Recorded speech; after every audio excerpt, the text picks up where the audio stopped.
শিরোনাম: সময় চলে যায়, স্মৃতি থেকে যায়।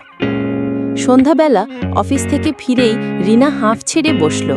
ঘরের চেহারা দেখে মনটা হঠাৎ খারাপ হয়ে গেল। মেঝেতে ছড়ানো খেলনা, খাটের নিচে গড়াগড়ি দেওয়া বল, সোফার কোণে রাখা আধ খাওয়া বিস্কুট, দেয়ালে জল রং দিয়ে আঁকা অদ্ভুত সব নকশা, সব মিলিয়ে ঘরটা যেন এক যুদ্ধক্ষেত্র। সে একটুখানি বিরক্ত হলো, একটু ক্লান্তও বটে। মনে মনে ভাবল, এই মেয়েটা ঘরটা একদিনও গোছাতে দেবে না। ঠিক তখনই পেছন থেকে ছোট্ট দুই হাতে জড়িয়ে ধরল মেয়েটি, মাইশা। মাম্মা, দেখো আমি কি এঁকেছি। রিনা ঘুরে তাকিয়ে দেখল মেয়ের হাতের রঙে ভরা একটা সাদা কাগজ। আঁকা তাদের পুরো পরিবার, রিনা, তার স্বামী আর ছোট্ট মাইশা। নিচে লেখা, আমার পৃথিবী। রিনার চোখে পানি চলে এলো। সে জানে এই বিশৃঙ্খলা, এই ছোট্ট দুষ্টুমিগুলো সবই একদিন গল্প হয়ে যাবে। সে মনে মনে ফিরে গেল কয়েক বছর আগের একদিনে। মা হতে চলার খবর শুনে সে যেমন উচ্ছ্বসিত হয়েছিল, তেমনি শঙ্কিতও। কিন্তু যখন প্রথমবার তার বুকের উপর রাখা হয়েছিল সদ্যজাত মাইশাকে, সে জানত এই ছোট্ট প্রাণটাই তার সব কিছু। আজ সেই ছোট্ট মাইশা হাঁটে, খেলে, দুষ্টুমি করে, কথা বলে অবিরাম।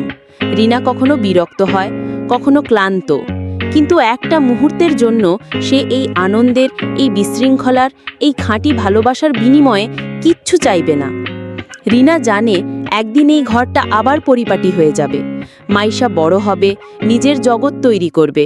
তখন ঘরে আর থাকবে না খেলনার শব্দ, কিংবা 1 মিনিট পর পর মাম্মা বলে ডাকার সেই প্রিয় ডাক।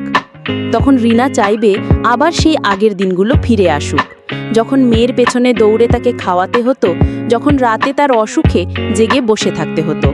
তখন ঘর হয়তো থাকবে নিখুঁত গোছানো, কিন্তু থাকবে না সেই নির্ভেজাল হাসি, সেই ছোট্ট পায়ের শব্দ, সেই জীবনের ছোঁয়া। এই চিন্তা করেই রিনা মেয়েকে বুকে জড়িয়ে ধরল। খেলনা গুছিয়ে ফেলতে বলার বদলে সে বলল, চলো মা, আজ আমিও তোমার সাথে ছবি আঁকব। মাইশা খুশিতে চিৎকার করে উঠল, ইয়াহু! রিনা জানে এই মুহূর্তগুলোই তার জীবনের আসল সম্পদ, আর এই মুহূর্তগুলোকে ভালোবেসেই সে একদিন বলবে, হ্যাঁ, আমি আমার সন্তানকে সময় দিয়েছিলাম। আমি তার শৈশবটা দেখেছি, ছুঁয়েছি, বেঁচেছি।